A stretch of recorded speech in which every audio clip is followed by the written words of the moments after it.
meninggalkan dunia menuju alam barzakh. Seringkali zuhud itu salah dimaknai. Jadi zuhud itu seolah-olah kita nggak boleh kaya. Zuhud itu seolah-olah kita disuruh hidup yang manusia, al-khalqu, komunitas juga bisa mengganggu jalan kita menuju Allah Subhanahu wa taala. Gerakan makmum nyalip imam pingkali. Maka kemudian sejatinya jenengan kalau kurban sapi itu tidak harus jantan.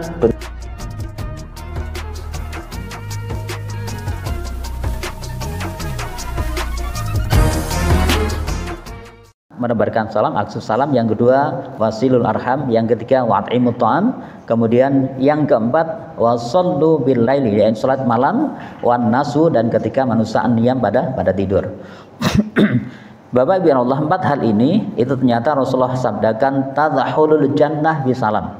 Ya, jika 4 hal ini kita lakukan, maka engkau akan masuk surga dengan selamat. Gitu ya. Jadi Bapak Ibu Allah, monggo ini kita biasakan dalam kehidupan kita ya, kalaupun ketemu siapapun kita ucapkan salam. Kemudian kita coba kalau ada kesempatan menyambung tali kekerabatan ya. Kemudian kita juga mudahkan, kita memberikan makan ya, event apapun ya. Ini menurut saya satu budaya yang bagus di Masjid UI ini Bapak ya. Abang Mustafa sebagai motornya. Jadi seringkali makan-makan bareng esok itu bagus ya. Tapi jangan lupa juga berbagi dengan tetangga, itu juga satu hal yang harus terus kita berikan, walaupun lagi-lagi tetangga kita bukan tetangga yang butuh makan gitu. Itu menjadi hal yang terus kita biasakan. Kemudian yang penting yang keempat adalah sholat malam di saat yang lainnya pada tidur. Maka bila 4 hal ini kita lakukan, yang terjadi adalah tadkhulul jannah, engkau akan masuk surga bisalam, dengan keselamatan gitu ya, dengan penuh keselamatan. Artinya Bapak Ibu Allah, ini yang juga akan dikuatkan di dalam sebuah hadis yang lain atau di ayat yang lain ya, sebutkan bahwa semuanya malaikat nanti akan menyambut kita di pintu surga dengan satu kalimat, Assalamualaikum bima sabartum. Jadi keselamatan atas kalian dan masuklah ke surga ya Allah bima sabartum, dengan keselamatan karena kesabaran yang telah kau lakukan gitu ya. Sehingga Bapak Ibu Allah, penjelasan hadis ini yakni menyebarkan salam adalah menyebarkan kepada orang yang kamu kenal dan orang yang tidak kamu kenal. Atau jadi lagi menyebarkan salam ini ternyata dimaksudkan adalah menyebarkan salam kepada orang yang kita kenal maupun kepada orang yang tidak kita kenal. Kemudian hadis ini juga menunjukkan bahwa perbuatan-perbuatan ini yang dapat menyebabkan kita masuk surga. Jadi kalau 4 hal ini bisa menjadi kebiasaan kita, maka tentunya akan menjadikan kita masuk surga dengan selamat. Seringkali muncul pertanyaan, Ustaz, ini kita biasa salat lail, tapi salat jamaah, salat 5 waktunya nggak dijaga, nggak mungkin gitu ya. Jadi kalau orang udah biasa salat lail, mestinya itu salat 5 waktunya juga sangat terjaga gitu ya. Sehingga kalaupun belum bisa, kan ada satu kisah gitu, beberapa teman yang mungkin merasakan dia mendahulukan salat lail sehingga subuhnya jadi duha misalnya. Itu jangan, itu nggak boleh gitu ya. Sehingga kalaupun masih belum mampu, maka tentunya dengan cara-cara yang banyak. Rasulullah mencontohkan beberapa sahabat itu, yakni ada satu nasihat Rasulullah, janganlah kalian tidur sebelum melaksanakan sholat witir misalnya. Udah itu cukup untuk mengganti sholat malam gitu ya. Kalau kita belum terbiasa untuk salat malam, karena nanti khawatir subuhnya kesiangan gitu ya. Itu dilakukan. Tapi nanti biasanya kalau udah 1-2 kali ya, ada satu nasihat yang menarik ya. Jadi di beberapa pesantren Bapak Ibu, kiai-kiai yang sukses mendidik santrinya menjadi lebih besar daripada beliaunya, itu seringkali begitu ada seorang santri yang kok sulit banget ya, menghafalkan sulit gitu ya, diberi pemahaman sulit, itu yang diberitahu bukan hanya sekedar santrinya, orang tuanya ditelepon. Jangan saya okay. Ini santri-santri yang bagus, orang tuanya ditelepon. Kemudian tidak diceritakan secara gamblang bahwa bagaimana kesulitan putranya di pesantren, tetapi disampaikan, Bapak, tolong bantu kami ya, biar putra jenengan bisa lebih bagus lagi. Jangan bersoal yang disampaikan cuma satu hal, tolong nanti kalau subuhnya akan, katakan sekarang jam 4 kurang 15 ya, jenengan nanti bangun 3:30 gitu ya. Setelah bangun 3:30 ambil al-wudu, sholat 2 rakaat, kemudian 1 rakaat. Sholat rakaat disebutkan ayat yang pendek gitu ya. Jadi jenengan bisa sholat rakaat yang pertama ya, rakaat 1 2 ini salat lain namanya salat tahajud ya. Itu baca surat Al-Kafirun sama surat pokoknya hafal ya, pendek-pendek gitu ya. Kemudian setelah itu tambah 1 rakaat lagi salat witir. Baca surat Al-Ikhlas ya. Itu cuma ringan gitu aja. Setelah itu mohon kebaikan untuk putranya. Subhanallah Bapak, itu banyak sekali anak-anak hufat, anak-anak yang selesai 30 juz karena resep-resep yang sederhana seperti ini gitu ya, yang diberikan para kiai pada orang tuanya. Ya, sehingga Bapak Ibu yang dirahmati Allah, sama dengan kita, walaupun mungkin putra kita tidak di pesantren atau cucu kita misalnya di rumah dan sebagainya, ini cara yang paling efektif untuk membuat mereka hatinya luluh dan sebagainya. Baik, itu yang pertama Bapak Ibu ya. Kemudian yang kedua, hadis ini masuk pada hadis yang ke 1577. Hadis ini sudah umum ya. Jadi kalau jenengan di kitab yang pertama kemarin, di kitab Al-Wafi, itu dimasuk hadis yang ke-18. Ya ini, Bismillahirrahmanirrahim. Wa an Tamim ad-Dari, dari Tamim ad-Dari radhiyallahu anhu, semoga Allah meridhai beliaunya. Qala, ia berkata, qala bersabda an-Nabi sallallahu alaihi wasallam, Nabi Muhammad sallallahu alaihi wasallam. Ya, apa yang diciptakan Rasulullah, ad-dinun nasihah. Sering dengar ya? Agama adalah nasihat. Ini saya yakin ini harusnya sudah hafal lah gitu ya. Ini hadis ke-18 di kitab Al-Wafi kemarin. Ad-dinun nasihah, dan kemudian dimasukkan lagi dalam kitab ini karena itu dianggap satu hal yang sangat penting. Ya, walaupun semua hadis penting, tapi lagi-lagi hadis masuk di kitab ini adalah hadis pilihan gitu ya. Kemudian ternyata Rasulullah tidak cuma sekali menyampaikan hal tersebut. Salasan, diulang sampai 3 kali. Ad-dinun nasihah, ad-dinun nasihah, sampai 3 kali gitu ya. Karena seperti itu akhirnya sahabat bingung gitu. Agama nasihat ya. Kemudian kulna, kami para sahabat bertanya, liman ya Rasulullah, untuk siapa ya Rasulullah? Ad-dinun nasihat tadi. Yang berarti kan apa jawab Rasulullah? Qala, masih ingat? Oke. Qala, Rasulullah bersabda, pertama lillah, untuk Allah. Ini kan menarik ya. Nasihat untuk Allah gimana maksudnya gitu ya. Kemudian yang kedua, wali kitabihi, dan untuk kitab-kitabnya Allah. Kemudian yang ketiga, wali rasuli, dan kepada rasul-rasul Allah. Yang keempat, wali a'immatil muslimin, dan kepada para pemimpin kaum muslimin. Dan yang kelima, wa ammatihim, dan kepada kaum muslimin ya. Hadis riwayat Imam Muslim ya. Bapak Ibu yang Allah, ini menarik sekali buat kita semua agar kita bisa menempatkan hal ini dengan benar gitu ya.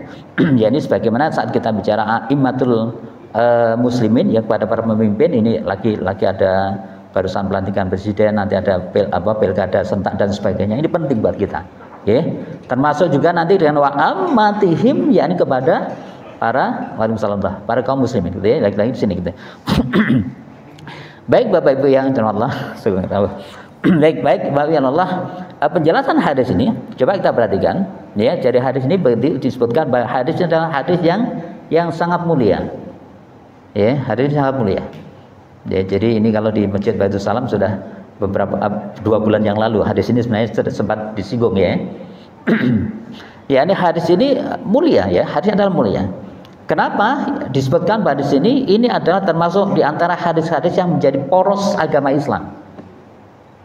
Ya, betapa tidak, ad-dinun nasihah lillah, wali kitabihi, wali rasulihi, wali a'immatil muslimin, wa ammatihim. Ya, untuk 5 hal tersebut. Ya, sehingga apa? Yang pertama, nasihat adalah tiang agama. Jadi Bapak Ibu ya Allah, jangan rawuh di majelis seperti ini, lagi-lagi ya. Ini ada sebuah nasihat yang tersampaikan oleh kitab ini. Saya menyampaikan, para ulama, para kiai menyampaikan. Ini termasuk tiangnya agama. Artinya kalau jenengan pengen memiliki agama yang kokoh, hadir di majelis ilmu. Nonsen atau bohong ya, orang yang pengen memiliki agama yang kokoh tapi tidak pernah hadir di majelis ilmu. Tidak apa-apa Ustaz, yang penting ibadahnya khusyuk. Jangan perhatikan bagaimana Rasulullah memberikan satu gambaran. Orang yang ahli ibadah dengan orang yang ahli ilmu, itu bandingannya non sewu ya. Di hadis sebutkan. Kemarin udah kita bahas ya. Jadi orang yang ahli ibadah itu orang ibadah tok gitu ya, tanpa mau menghadiri majelis ilmu seperti ini, itu bandingannya dengan orang yang ahli ilmu yang di majelis ilmu seperti ini, itu seperti orang-orang yang paling bodoh dalam Islam dibandingkan Rasulullah. Yang baik-baik ya. Ini bayangkan ya, orang ahli ibadah yang tidak mau hadir majelis ilmu berarti orang yang paling bodoh dalam Islam. Ibadah tok gitu ya. Karena Bapak Ibu Allah, nanti banyak hal yang tidak akan mungkin kita raih hanya dengan ibadah kita. Karena betapa mahalnya surga. Sehingga seringkali kita butuh bantuan orang lain dengan cara apa? Dengan kita berinteraksi. Bahkan nanti kita akan jumpai di kitab nanti kita ada hadisnya sebutkan bahwasanya orang muslim yang dia keluar kemudian berinteraksi dengan muslim yang lain atau bahkan dengan manusia secara umum, kemudian dia menyebarkan itu atau bahkan dia sabar dengan interaksi tersebut ya, kan pasti ada bendetan dan sebagainya. Itu jauh lebih baik dibandingkan orang muslim yang mufaraqah, yang menyendiri ibadah. Itu dia ada apa-apa dibandingkan orang yang seperti ini. Ya, lagi-lagi nasihat, majelis ilmu adalah tiang agama. Sehingga rugilah kita kalau misalnya ada di majelis ilmu kemudian kita tidak serius gitu ya. Baik. Bapak Ibu Allah, kemudian disebutkan di sini ya, lagi-lagi nasihat adalah tiang agama. Nasihat untuk Allah maksudnya adalah yang pertama, yakni kita beriman kepada Allah. Ya, iman berarti udah kita semakin paham ya, ada tasdiqun bil qalbi wa iqrarun bil lisan wa amalun bil arkan. Ya, baik. Beriman kepada Allah. Kemudian yang kedua mengesahkan Allah. Qul huwallahu ahad, Allahu samad, ya ila akhir. Mengesahkan Allah. Jadi ini benar-benar saat kita bicara adalah ubudullaha wa la tusyriku bi syai'an. Jadi hanya beribadah pada Allah dan tidak mensekutukan dengan yang lain. Ini mengisahkan Allah. Kemudian yang ketiga meniadakan sekutu tadi ya, dari Allah. Kemudian yang keempat meninggalkan pengingkaran terhadap nama-nama dan sifat-sifat Allah. Ya, jadi kalau ada yang mengingkari Allah tidak Maha Rahman, tidak Maha Rahim, tidak boleh kita. Ya. Allah tidak memberikan rezeki, nggak boleh, kita harus ingkari itu. Allah tidak menghidupkan, Allah tidak mematikan, itu tidak boleh. Allah tidak adil, tidak boleh. Ya, ini lagi-lagi semua nasihat pada Allah itu berarti kita meninggalkan atau mengingkari orang yang terhadap nama-namanya dan sifat-sifat Allah ya. Jadi harus meninggalkan pengingkaran terhadap nama-nama dan sifat-sifat Allah. Yang berikutnya Bapak Ibu, ternyata kita memberikan sifat kepada Allah dengan sifat-sifat kesempurnaan dan keagungan.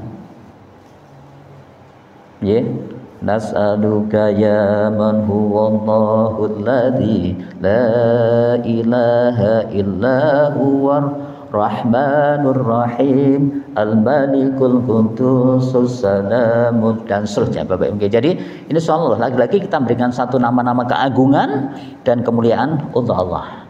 Tidak boleh tidak. Ya. Jadi Bapak Ibu, yang kalau persa di Surabaya kan ada Sam FM ya.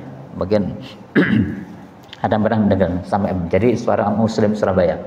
93,8 nanti channelnya, monggo di bersani. Itu setiap 5 waktu ada adzan. Habis adzan mendengar habis adzan sebelum iqamah itu biasanya disuarakan Asmaul Husna. Enak ya itu, monggo.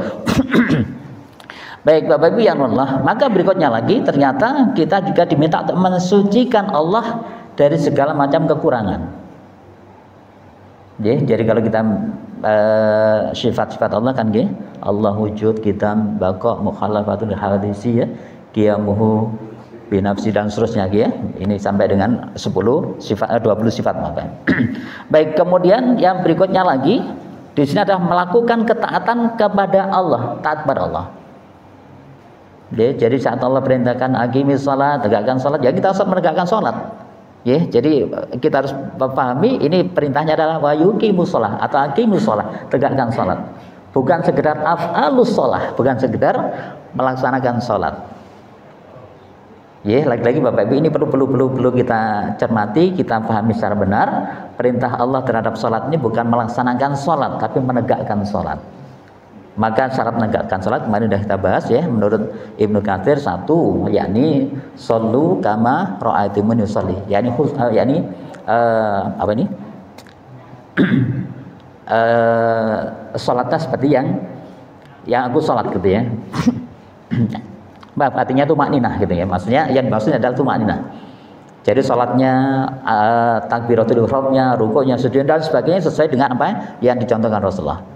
Kemudian yang kedua khusyuk gitu. Khusyuk itu berarti kita benar-benar menghadirkan Allah Ya, kita yakin sadar betul kita sedang berhadapan dengan Allah. Bahkan disebutkan orang yang seperti ini adalah antabutullah karena katarau. Jadi mereka beribadah kepada Allah, salat pada Allah seolah-olah melihat Allah. Ya, manakala tidak mampu melihat Allah, yakin bahwa Allah melihat kita. Ini yang harus terus kita kuatkan ya terkait dengan masalah menegakkan salat. Baik. Bapak Ibu yang Allah, kemudian disebutkan di sini pula, maka kita diminta juga menjauhi kemaksiatan kepada Allah. Maksiat pada Allah. Apa? Yakni kita melanggar aturan Allah misalnya itu, kita menghina Allah misalnya dan sebagainya, kita menyembelihkan Allah misalnya, itu juga nggak boleh. Kemudian berikutnya Bapak Ibu, ternyata kita juga diperintahkan untuk ad-din nasihah lillah tadi, yakni mencintai karena Allah. Kita tahu ya, di antara 7 golongan yang mendapatkan naungan di hari yang tiada naungan, yakni mencintai karena Allah. Ya, mencintai karena berjumpa dan berpisah karena Allah. Jadi insyaallah ini lagi-lagi harus kita kuatkan, artinya inilah yang menguatkan kita bahwa cinta yang kita berikan pada istri kita, pada anak kita, pada sahabat kita, pada jamaah kita itu karena Allah, bukan karena finansial, bukan karena kecantikan dia, bukan karena dia istri kita, bukan karena itu, bukan karena Allah. Ya, baik, ini penting sekali baru kita kuatkan ya. Kemudian Bapak Ibu yang Allah, ternyata kita juga dituntut untuk membenci juga karena Allah. Ya, jadi yang kita benci bukan ini yang seringkali yang kita benci bukan karena orangnya, tapi perilaku yang Allah tidak suka gitu. Itu harus membencinya. Ini baik. Kemudian berikutnya lagi, Bapak Ibu yang Allah, menjadi teman orang-orang yang mentaati Allah. Sehingga leres jenengan ada di komunitas masjid seperti ini, jenengan ada di Non Sewu, sama-sama di majelis ilmu gitu ya. Ya ini Non Sewu, saya harus jujur. Kalau Non Sewu, kalau saya ke Baitul Salam itu Bapak ya. Kalau pas ada kesempatan ke sana, kenapa saya sekarang mesti lewat yang sebelah utara ya, mohon maaf ya. Jadi utara ya. Itu relatif aman. Mereka pada walaupun ngantuk pokoknya khusus lah, sehingga saya duduk bisa dengarkan. Lewat selatan kadang ada kelompok rame sendiri, waduh. Akhirnya saya pernah masuk ke situ, saya karena kenal dengan beliaunya saya sampaikan, diem po gitu. Tapi ya kata itu mungkin ini ya berat, begitu diem sesaat ngomong lagi. Ini lagi-lagi Bapak Ibu yang dirahmati Allah. Ini akan saat kita ad-din nasihah tadi, yakni kita akan senantiasa menjadikan teman orang-orang yang mentaati Allah. Istilah tumakninah itu yang sementara jadi istilah tumakninah itu secara umum memang seringkali dimaknai diam sesaat gitu ya. Tetapi makna yang sesungguhnya yakni shollu kama ra'aitumuni sholli. Jadi tumakninah ini bagaimana sholat kita seperti sholatnya Rasulullah. Jadi bukan sekedar diam sesaat ya, tetapi posisinya juga benar. Jadi setiap gerak kita, setiap apa yang kita lakukan dalam sholat itu ada hujahnya Bapak. Takbirnya seperti apa, sedekapnya seperti apa gitu ya, rukuknya seperti apa dan sebagainya. Harus ada hujah, harus ada dasarnya. Itu baru tumakninah tadi ya, dalam arti yang sebenarnya gitu ya. Walaupun selama ini seringkali tumakninah ya pokoknya rukuk subhanallah gitu. Tapi lagi-lagi Bapak Ibu ini kita perlu kita tingkatkan. Itu leres. Jadi seringkali para wali kita dulu ya, wali songo itu mengajarkan dari yang paling sederhana. Apa sih tumakninah wis aja umek lah pokoknya gitu. Salatnya aja buru-buru misalnya. Pada akhirnya nanti begitu kita memaknai tumakninah, yakni bagaimana kita salat sebagaimana gerakannya Rasulullah. Oke. Leres. Yang kedua khusyuk. Khusyuk itu yakni tataran secara umum esensinya adalah bagaimana sholat kita menghadirkan Allah. Maka ini syarat yang mestinya kita penuhi, yakni kita memahami apa yang kita baca. Ya, misal iftitah kita itu yang jelas sekali ya. Wajjahtu wajhiya ya inni wajjahtu wajhiya lilladzi fataras samawati. Sesungguhnya wajahku aku hadapkan pada zat fataras samawat yang menguasai langit dan bumi. Artinya sadar betul kita sedang menghadapkan diri kita pada Allah. Sehingga kalau jenengan cermati Bapak Ibu, ini benar mestinya mengharuskan kita seluruh posisi anggota badan kita menghadap pada Allah. makanya kakinya harus posisinya ngadep ke depan gini ya, posisi kaki ya, nggak boleh gini. Itu satu. Ya, kemudian yang kedua benar-benar kita diharapkan bisa tegak lurus gitu ya, nggak boleh bongkok nggak gini ya. Kita bicara sempurnanya dulu ya, kalau sakit beda urusan gitu, gitu ya. Ini contoh ya. Jadi benar wajah itu wajah lilladzi fataras samawati wal ardi hanifan musliman wa ma ana minal musyrikin. Inna sholati wa nusuki ila akhir. Misal ya. Kemudian saat kita bicara Al-Fatihah misal itu ya. Al-Fatihah ini kenapa mungkin saya seringkali kami sampaikan, mungkin ada Mas Iqbal juga ya. Jadi di dalam baca surat Al-Fatihah di dalam surat itu spesial. Beda dengan di luar. Kalau di luar dengan satu kali nafas boleh. Tapi kalau dalam sholat tidak boleh. Sunnahnya maksudnya gitu ya. Artinya harus diputus. Bismillahirrahmanirrahim. Alhamdulillahirabbil alamin. Arrahmanirrahim. Maliki yaumiddin. Iyyaka na'budu wa iyyaka nasta'in. Nanti per ayat berhenti. Ya, kan seringkali ya. Siratal ladzina alhamdulillahirabbil alamin arrahmanir rahim maliki yaumiddin kan gitu. Boleh saja, tetapi lagi-lagi ada hadis yang mengingatkan kita bahwa sesungguhnya itu dialog dengan Allah. Saat kita bicara bismillahirrahmanirrahim, maka Allah menjawab. Ya, dia memanggilku. Alhamdulillahirabbil alamin, hambaku memujiku. Arrahmanir rahim, Allah memujiku. Iyyaka na'budu wa iyyaka nasta'in. Dia benar-benar telah mengagungkan diriku. Ihdinas siratal mustaqim. Jadi benar-benar ihdinas siratal mustaqim, maka dia telah memohon padaku.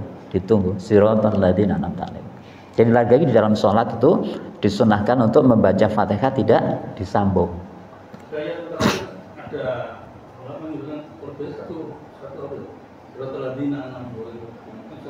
Oh monggo, kalau itu daras itu lebih bagus. Jadi kalau misal mampu dengan nafasnya siratal ladzina an'amta 'alaihim ghairil maghdubi 'alaihim waladdallin, bagus, tidak apa-apa. Tetapi kalau misal tidak kuat nafasnya boleh diputus. Ini perbedaannya. Memang dulu yang kan ini disebut Al-Fatihah kan 7 ayat ya. Dan saat mereka memulai dengan alhamdulillahirabbil alamin, maka tentunya ini harusnya diputus. Siratal ladzina an'amta 'alaihim ghairil maghdubi 'alaihim waladdallin. Sedangkan yang paling umum yakni Al-Fatihah dimulai dengan bismillah. Walaupun cara bacanya ada 3 model. Yang pertama dikeraskan, yang kedua dipelankan, yang kedua tidak dibaca Pak. Ya. Ya baik.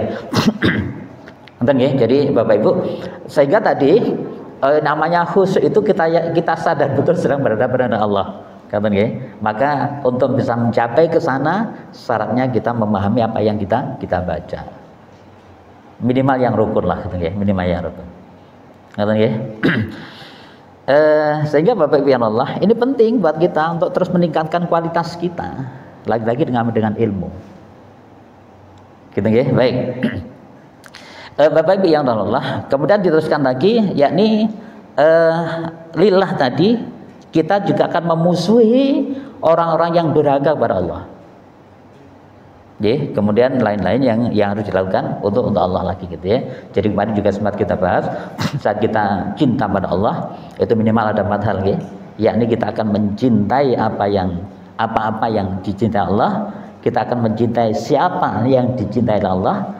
Sekaligus kita akan membenci apa-apa yang dibenci Allah, dan kita juga membenci siapa saja yang dibenci Allah. Ya, apa dan siapa ya. Baik. Bapak Ibu yang Allah, kemudian yang berikutnya ternyata ad-dinu nasihah wali kitabi. Jadi kepada kitab-kitab Allah. Yang disebutkan di dalam kitab ini, ya ini adalah beriman kepadanya ya. Berarti pada kitab-kitab Allah berarti Taurat, Zabur, Injil dan Al-Qur'an gitu ya. Kemudian yang paling dikuatkan padanya pada Al-Qur'an ya. Inna nazzalna dzikra wa inna lahu lahafidun ya. Karena sungguhnya Al-Qur'an itu adalah diturunkan Allah dan Allah sendiri yang menjaganya ya. Karena Bapak Ibu jenengan kalau kersa ya, atau mungkin apa Mukhlas atau mungkin apa Samsul ya. Ini saya sudah ngajak teman-teman ya. Itu one day one lembar. One day lembar tapi baca plus terjemah. Ya, yang satu kelompok ini sudah kemarin hafal keempat kalinya, khatam keempat kalinya. Berarti itu kan ada 611 halaman ya. Berarti ada 305 lah, 305 lembar, berarti 305 hari selesai. Enggak sampai setahun ya. Berarti hampir setahun lah. Kemudian ada kelompok satunya lagi tertarik, akhirnya sekarang mulai, baru kita mulai. Saya merasakan betul ya, jadi mereka yang sudah merasakan cuman membaca terjemahnya saja Bapak, itu belum bicara tafsir. Itu katanya Ustaz, saya itu seringkali terbawa. Oh, udah walaupun cuma satu lembar seringkali saya terus lanjutkan gitu, sama nangis dan sedih. Itu dilakukan. Ya. Kemudian begitu yang kelompok baru ini, ya, itu hanya muncul pertanyaan. Jadi karena baru terjemah, ya itu muncul pertanyaan. Contohnya misal di awal-awal itu kan wonten ya. Jadi bagaimana Bani Israel dijadikan kedaulatan khosin ya. Jadi kera gitu ya. Ini maksudnya kera beneran gimana? Asik jadi yang kita akan coba jelaskan gitu ya, dan sebagainya. Monggo kalau jenengan kersongatan itu saya Bapak. Minimal ada satu aktivitas rutin yang kita lakukan untuk meningkatkan kualitas kita terkait dengan keimanan kita pada Al-Qur'an.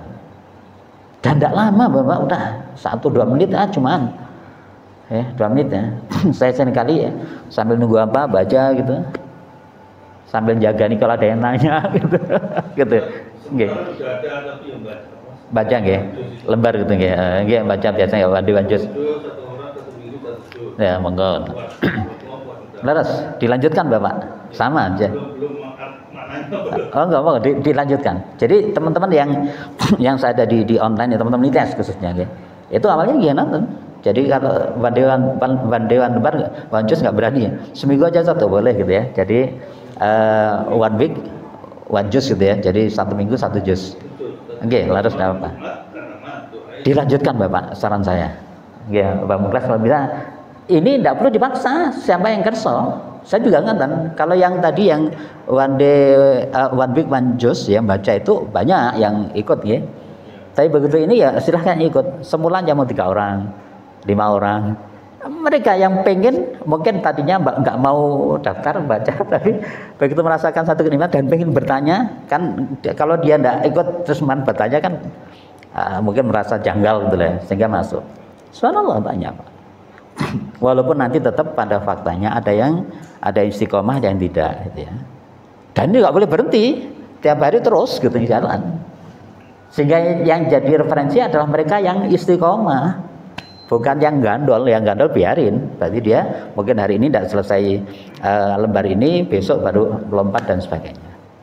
Monggo, ini menurut saya merupakan satu pengamalan dari para hadis ini, yakni bahwa ad-dinun nasihah wali kitabih ya. Jadi pada kitab Allah ini yang kita beriman padanya, kemudian ia adalah kalam Allah, kemudian menghalalkan apa yang ada di dalamnya, kemudian juga mengharamkan apa-apa yang diharamkan oleh Al-Qur'an kita, menegakkan hak-haknya untuk dibaca ya, kemudian diperhatikan makna-maknanya dan mengambil hikmah nasihat-nasihat di dalamnya.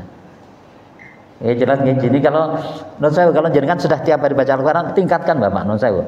Dan seringkali itu akan ada semangat kalau bareng-bareng. Itu secara psikologi kan ngaten nggih. Secara psikologi. Baik. Bapak Ibu yang Allah, berikutnya adalah ad-dinun nasihah wali rasulihi. yakni kepada Rasul-Rasul Allah. Maksudnya adalah nasihat untuk Rasul Allah itu adalah membenarkan apa yang dibawanya. Tasdiqon fima ahbar. Okay. Kemudian mengikuti perintah-perintahnya atau fima amar, mentaati semua perintah-perintahnya. Dan berhenti dari apa-apa yang dilarang olehnya. Ijtinab fima naha, gitu ya. Jadi meninggalkan atau menghentikan dari semua yang dilarang oleh Rasulullah. Kemudian yang berikutnya kita sempurnakan dengan mencintainya, menghormatinya, serta menyebarluaskan sunnah-sunnahnya. Misalnya lagi-lagi ini ad-din nasihat untuk Rasulullah itu bentuknya seperti itu. Jadi cinta pada Rasulullah itu benar-benar menjadi satu hal yang harus terus kita kuatkan. Dan cintanya sampai pada tingkatan kemesraan, Bapak Ibu. Jadi kemarin sempat kita bahas ya terkait dengan cinta itu kan ada level-level. Yang paling tinggi Allah, Rasul, mukmin, muslim, manusia, baru dunia, kan gitu ya. Sehingga kenapa Prof. Romrawi itu menerjemahkan dunia itu adalah barang yang hina gitu ya. Prof. Romrawi almarhum ya. Baik. Saya lanjutkan Bapak Ibu. Berikutnya yakni ad-dinun nasihah wali a'immatil muslimin, yakni kepada pemimpin kaum muslimin. Ya, ini yang perlu kita terus kuatkan Bapak Ibu. Karena apa? Di satu sisi Al-Qur'an memerintahkan kita untuk atiullaha wa atiur rasul wa ulil amri minkum, gitu ya. Jadi sini jelaskan. Ini harus kita kuatkan ya. Sehingga kita nggak akan mudah menentang pemerintah tidak sesuatu yang mudah gitu ya. Karena aturannya jelas, bagaimana kita diperintahkan mentaati Allah, mentaati Rasul dan ulil amri minkum. Walaupun diterjemahkan Allah disendirikan, Rasul dan ulil amri dijadikan satu, itu menandakan bahwasanya di saat pemerintah ini menyampaikan satu kebenaran, maka kita tidak boleh melanggarnya. Ya. Baik Bapak Ibu yang Allah, disebutkan di sini nasihat untuk para pemimpin kaum muslimin adalah membantu mereka untuk menegakkan kebenaran. Ya, jadi kalau mereka punya program kebaikan, ya udah kita support. Tiba-tiba Pemkab kita, wes pokoknya sakit malam Jumat lagi diadakan istighosah tiap masjid misal, ya kita support misalnya. Ya, kemudian tiba-tiba Pemkab kita mengeluarkan perda bahwa baca tulis Al-Quran ya, itu menjadi wajib buat anak-anak sekolah SD, SMP, SMA gitu ya, negeri maupun swasta. Itu kita support. Ya, lagi-lagi kebaikan-kebaikan apapun yang dikeluarkan oleh pemerintah, kita berkewajiban untuk membantunya. Baik, kemudian yang berikutnya mentaati mereka dalam kebenaran. Lagi-lagi ya, mentaati mereka dalam kebenaran. Ya, dan itu adalah perintah Islam. Ya, lagi-lagi misal, waduh ini Sidoarjo, mungkin bupatinya bisa jalan di wilayah SKI, Pak Kumuh misalnya, ya. Kemudian dia perintahkan badannya ini harus ada kerja bakti misalnya. Itu kan suatu kebaikan-kebaikan yang perlu kita taati ya. Ya, baik Bapak Ibu Allah. Kemudian sebutkan pula di sini juga kita memiliki hak untuk mengingatkan mereka terhadap kebutuhan-kebutuhan para masyarakat. Kita boleh mengusulkan, boleh dan sebagainya seperti itu terkait dengan kebutuhan masyarakat. Kemudian kita juga boleh memberikan nasihat kepada mereka dengan lemah lembut ya, dan penuh dengan tata krama. Ya Bapak biar Allah. Ini menarik sekali. Ini satu ketika ada khalifah Rasulullah, khalifah Islam ya, Khalifah Rasyidin ya, sang khalifah ini sempat didatangi yang dia terkenal sebagai seorang penasihat lah gitu ya, pemikir lah. Dia sampaikan seperti ini, Harun al-Rasyid, hai Harun al-Rasyid ya, saya akan mengingatkan engkau dengan caraku yang dengan penuh kekerasan, dengan cara-caraku lah gitu ya. Apa yang dijawab oleh Harun al-Rasyid? Yang perhatian ini penting buat kita ya Bapak Ibu. Wahai, saya lupa namanya ya. Yang jelas dia ini adalah orang cendekiawan lah gitu ya. Kamu kenal Fir'aun gitu ya? Iya. Kamu kenal Nabi Musa? Iya gitu ya. Bayangkan saya ini khalifah ya, yang tidak lebih buruk daripada Fir'aun. Leres ya.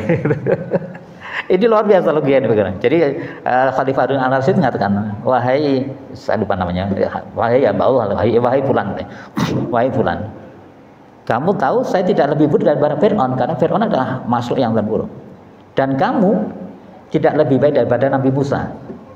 Sepakat gitu. Gitu. Lalu karena memang kalau dia merasa lebih baik dari Nabi Musa, wah ngalahkan Nabi kan gitu ya. Dan kamu tahu apa yang diperintahkan Allah kepada Nabi Musa saat mereka untuk mengingatkan Fir'aun. Dari manusia orang Nabi Musa diperintahkan untuk mengingatkan Fir'aun dengan lemah lembut, dengan layinan, dengan lemah lembut. Sedangkan kamu yang tidak lebih baik dari Musa dan saya tidak lebih baik dari Fir'aun mau mengingatkan dengan cara yang kasar. Tidak boleh. Langsung dia sadar. Oke, Bapak Ibu, ini juga buat kita semua. Ini penting sekali pada saat kita mau mengingatkan pemerintah, maka juga dengan sikap lemah lembut dan penuh dengan tata krama. Baik, terakhir ternyata Bapak Ibu,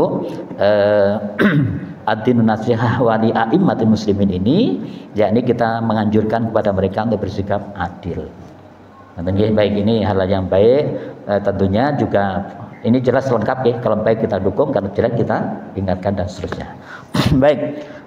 Terakhir Bapak Ibu Allah, hadis ini ternyata ad-din nasihah wa ammatihim. Ad-din nasihah kepada kaum muslimin, pada sesama umat ya. Sehingga Bapak Ibu yang dirahmati Allah, di sini disebutkan nasihat untuk umat Islam pada umumnya adalah memberikan petunjuk kepada mereka terhadap hal-hal yang bermanfaat bagi mereka di dalam urusan-urusan agama dan dunia mereka. Lagi-lagi majelis ilmu Bapak Ibu. Lagi-lagi majelis ilmu.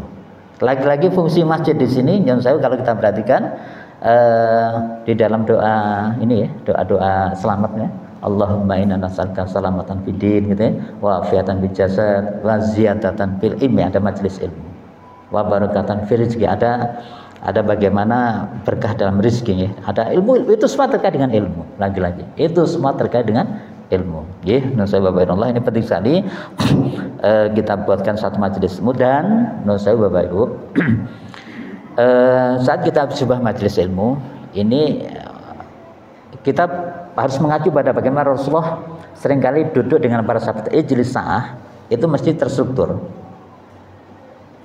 Kita boleh sesekali lah tematik gitu ya, karena event tertentu. Tapi hal yang terstruktur inilah yang terus kita contohkan bagaimana majelis ilmu tersebut gitu ya. Baik Bapak Ibu yang Allah, ini jelas tadi bagaimana di sini nasihat pada umat Islam itu adalah memberikan petunjuk pada mereka terhadap hal-hal yang bermanfaat bagi mereka di dalam urusan agama dan dunia mereka. Satu.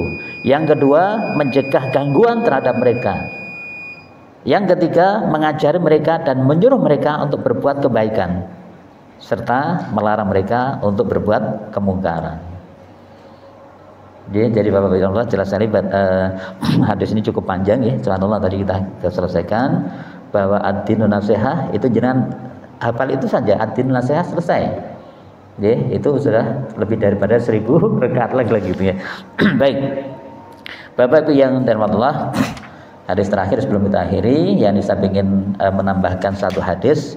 Ini kaitannya dengan akidah, ibadah maupun akhlak kita. Artinya akhlak kita, matinul khuluq, akhlak yang mulia akan kita dapatkan jika akidah dan ibadah kita benar.